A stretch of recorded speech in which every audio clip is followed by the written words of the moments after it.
Okay, Assalamualaikum dan salam sejahtera. Saya Dr. Farhana, Ketua Program bagi Sarjana Muda Keusahawanan dan Inovasi. Saya akan menerangkan mengenai latar belakang program Sarjana Muda Keusahawanan dan Inovasi dan seterusnya struktur pengambilan dan turutan kursus bagi program ini. Sebelum itu saya mengucapkan tahniah kepada para pelajar kerana terpilih dan memilih untuk melanjutkan pelajaran ke Fakulti Ekonomi dan Pengurusan Universiti Kebangsaan Malaysia. Okey, sedikit pengenalan mengenai program ini. Program ini dinamakan Sarjana Muda Keusahawanan dan Inovasi. Diwujudkan atas hasrat untuk memenuhi keperluan semasa negara, khususnya dalam bidang keusahawanan. Okay. Jadi matlamat program ini bukan sahaja pelajar akan bergraduasi di akhir pengajian dan hanya mencari pekerjaan, tetapi juga menjadi individu yang menjana pendapatan melalui perniagaan dan akhirnya memberi pekerjaan kepada orang lain. Okay.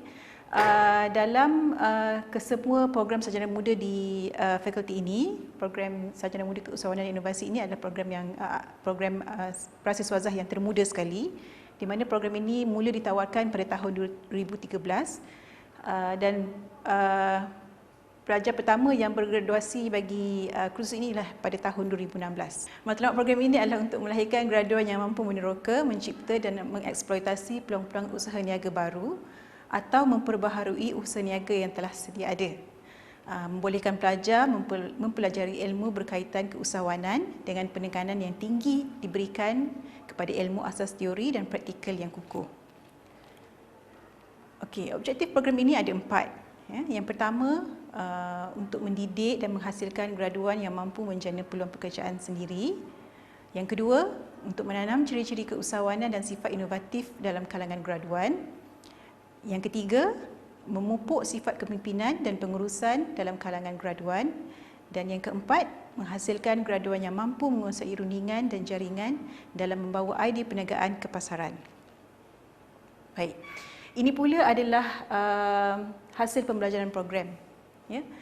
Ini merupakan juga hasrat kami pensyarah bagi Sarjana Muda Keusahawanan dan Inovasi dalam melahirkan pelajar.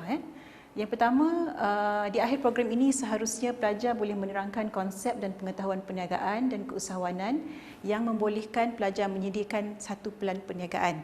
Okay. Yang kedua, pelajar boleh mengamalkan bekerja secara efektif dengan orang lain dalam menyempurnakan tugas. Yang ketiga, mengenal pasti sifat kepimpinan beretika dan tanggungjawab sosial dalam pengurusan kerja. Keempat, di akhir program ini kami berharap pelajar dapat mengikuti nilai-nilai moral dan etika keusahawanan secara profesional dan konsisten. Yang kelima, pelajar mampu menghasilkan pelan perniagaan secara berpasukan dengan efektif. Keenam, pelajar mampu menyelesaikan masalah secara kritis, kreatif dan inovatif. Ketujuh, pelajar seharusnya mampu mengintegrasi maklumat, teori dan praktis secara profesional untuk memasuki alam perniagaan, pengajian peringkat lanjutan dan pembelajaran sepanjang hayat. Dan yang ke-8, pelajar mampu mengesan dan menguruskan peluang projek perniagaan. Okey. Bentuk pengajian bagi program ini adalah secara sepenuh masa. Pelajar akan mengambil masa 3 tahun ya, dengan minimum 6 semester atau maksimum 10 semester. Untuk memperolehi ijazah ini, pelajar mesti lulus sekurang-kurangnya 120 unit kerja kursus, iaitu 10 kursus wajib universiti, 20 unit kursus citra universiti, 29 atau 31 unit kursus wajib fakulti. Ada perbezaan di sini, 29 dan 30 ni adalah kerana ia bergantung kepada tahap kemahiran bahasa Inggeris pelajar, ya, MUAT. So, jadi sekiranya pelajar mempunyai band MUAT yang tinggi, maka dia dapat sedikit exemption lah untuk kursus-kursus bahasa Inggeris wajib fakulti. Ya, kalau pelajar masuk dengan band MUAT 2, jadi 31 pelajar perlu melengkapkan 31 unit kursus wajib 31 kursus wajib fakulti termasuk kursus bahasa Inggeris tadi. Okay. Kemudian kita ada 66 kursus wajib dan elektif program dan 6 kursus pilihan bebas. Pelajar boleh ambil 6 unit bersamaan 2 kursus daripada mana-mana bidang pengajian di fakulti dan juga di luar. Okey. Ini adalah pecahan kursus-kursus yang saya sebutkan tadi. Ada kursus universiti, kursus Citra Universiti, kursus teras wajib fakulti dan kursus wajib program dan elektif program.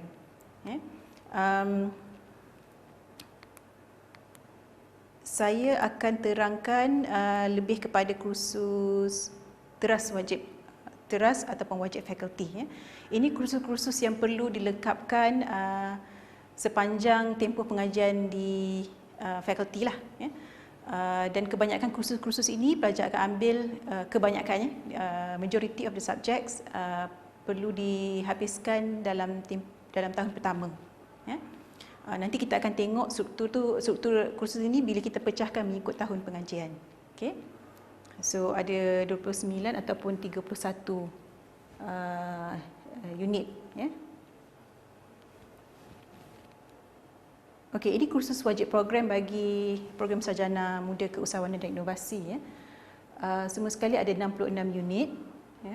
Kita ada pengantar pemasaran, inovasi dan kreativiti dalam perniagaan, perakaunan untuk pengurusan, perniagaan antarabangsa, citra wirausaha, kewangan keusahawanan, e-dagang, pengurusan rantaian bekalan nilai, inovasi produk dan penjenamaan, penyelidikan perniagaan kecil dan sederhana, keusahawanan komuniti, etika dan kepimpinan dalam keusahawanan, jaringan dan rundingan, pengurusan inovasi strategik, persekitaran ekonomi untuk perniagaan, EXL1, subjek ini lebih dikenali sebagai EXL1, meninjau dan penerokaan peluang perniagaan, EXL2, aplikasi kreatif reka bentuk, pengurusan projek bersepadu dan merancang dan memulakan perniagaan, EXL3.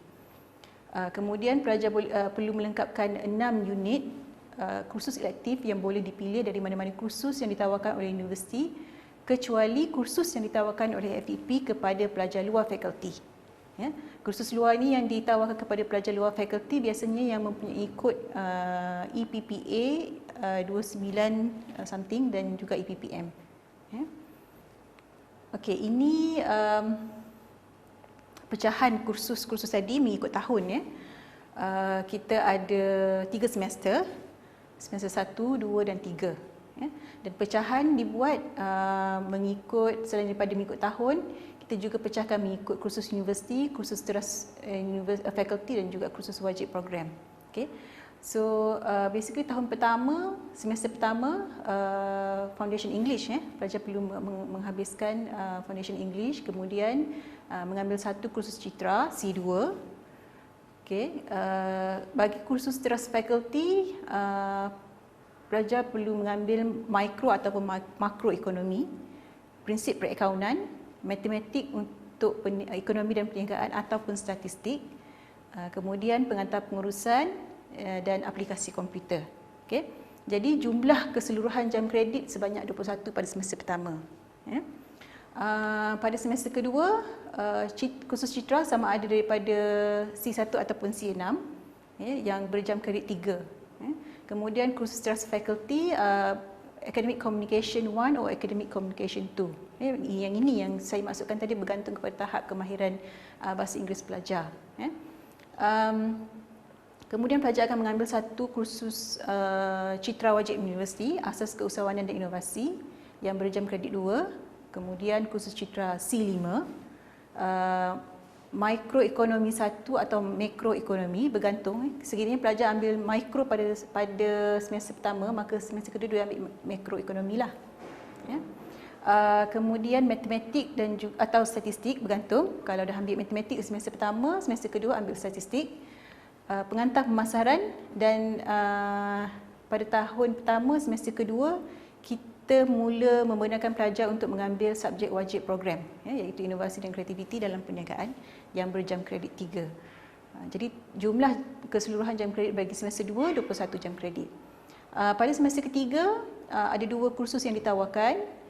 Satu kursus teras fakulti EPPD 2033 Perniagaan menurut Perspektif Islam, dan juga satu kursus wajib program Citra Wirausaha.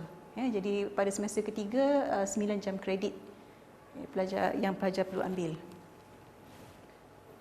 Okey, di tahun kedua masih lagi komponen yang sama, kursus wajib universiti, kursus trust faculty dan kursus wajib program. Kursus Citra C1 hingga C6 yang berjam kredit 2, kemudian satu kursus Citra wajib universiti LMCW 2173 iaitu hubungan etnik, kemudian satu kursus Citra yang pelajar boleh pilih mana-mana dari komponen C1 atau sehingga C6 yang berjam kredit 3. Okey. Tiada kursus trust faculty yang diambil pada tahun kedua, tetapi ada beberapa kursus wajib program yang perlu diambil di tahun kedua, iaitu perakaunan untuk pengurusan, perniagaan antarabangsa, kewangan keusahawanan, e-dagang dan pengurusan rantaian bekalan dan nilai. Jadi jumlah keseluruhan jam kredit pada semester pertama 23 jam kredit. Pada semester kedua pelajar perlu melengkapkan kursus bahasa Inggeris Workplace Communication 1 or Workplace Communication 2 yang berjam kredit 2, satu kursus Citra wajib universiti Tamadun Islam dan Tamadun Asia, dan satu kursus Citra daripada mana-mana komponen C1 sehingga C6 yang berjam kredit 3. Tiada kursus trust faculty di tahun kedua, tetapi ada beberapa kursus wajib program yang perlu diambil, iaitu inovasi produk dan penjenamaan, penyelidikan perniagaan kecil dan sederhana, persekitaran untuk perniagaan EXL1 dan juga keusahawanan komuniti. Jadi jumlah keseluruhan jam kredit pada semester kedua adalah sebanyak 21. Kemudian di semester ketiga ada dua kursus wajib program yang ditawarkan, iaitu etika dan kepimpinan dan keusahawanan dan juga undang-undang keusahawanan. Jam kredit 7. Okey. Seterusnya di tahun ketiga hanya ada 2 semester sahaja, tiada lagi semester ketiga. Di tahun ketiga ni pelajar perlu menghabiskan kursus bahasa Inggeris, melengkapkan kemahiran bahasa Inggeris, speech communication or professional written or communication or effective job search and application. Jam kredit dia satu sahaja.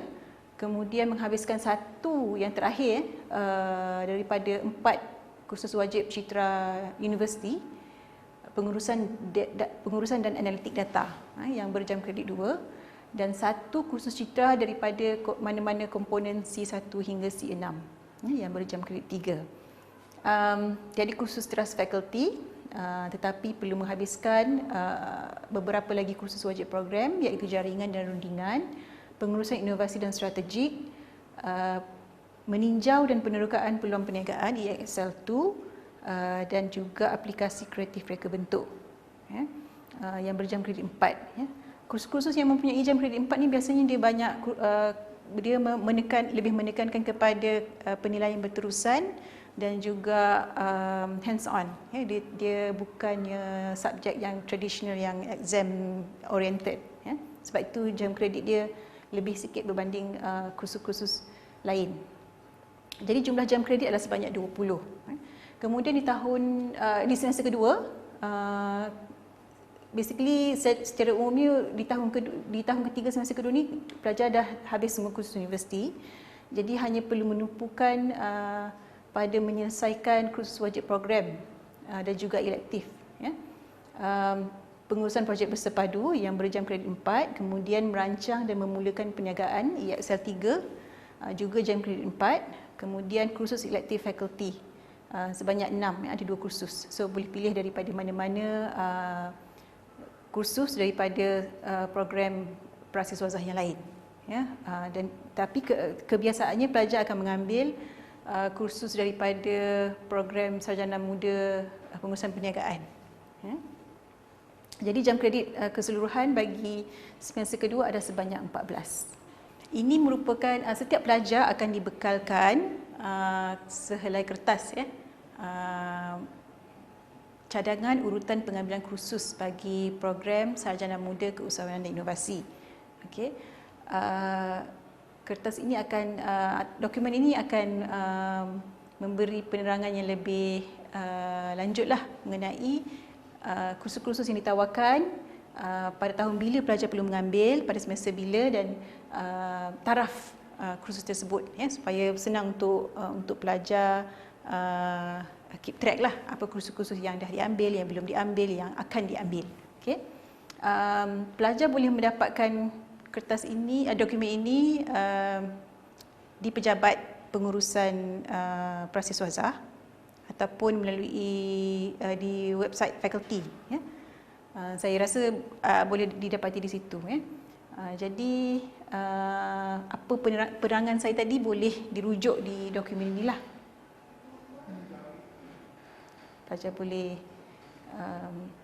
lihat dengan lebih jelas lagi, ya. Turutan pengambilan kursus. Okey. Yang ini mengenai tahap kursus bahasa Inggeris, ya, yang perlu pelajar selesaikan, ya. Yang saya terangkan tadi dia bergantung kepada tahap kemahiran bahasa Inggeris pelajar, iaitu band MUET. So kalau tahap MUET 1 dan 2, inilah yang pelajar perlu ambil, ya. Breakthrough English, Bridging English, Academic Interaction, dan Let's Get Talking. Okay. Bagi kursus LMCE 2103 Advanced Communication Project, sekiranya pelajar tidak dapat melengkapkan kursus ini dalam tahun kedua, di semester kedua, pelajar boleh menyambung kursus ini pada tahun ketiga, semester 1, ya. Jam kredit bagi kursus ini dikira pada tahun pelajar mendaftar kursus tersebut. Sebab kadang-kadang ada kes, ya, pelajar tidak sempat menyelesaikan kursus ini di semester kedua, tahun kedua, jadi pelajar boleh selesaikan di tahun ketiga, semester pertama. Ya. Sekiranya pelajar ada masalah berkaitan dengan ataupun keliru tentang kursus-kursus yang perlu diambil, pelajar boleh menghubungi saya di email saya, iaitu sfarhana@ukm.edu.my. Ya. Saya dan Cik Aina, pegawai yang bertugas di Pejabat Prasiswazah, akan cuba sedaya upaya untuk membantu para pelajar untuk menyelesaikan masalah, ya, berkaitan pengambilan kursus di fakulti. Sekian, terima kasih.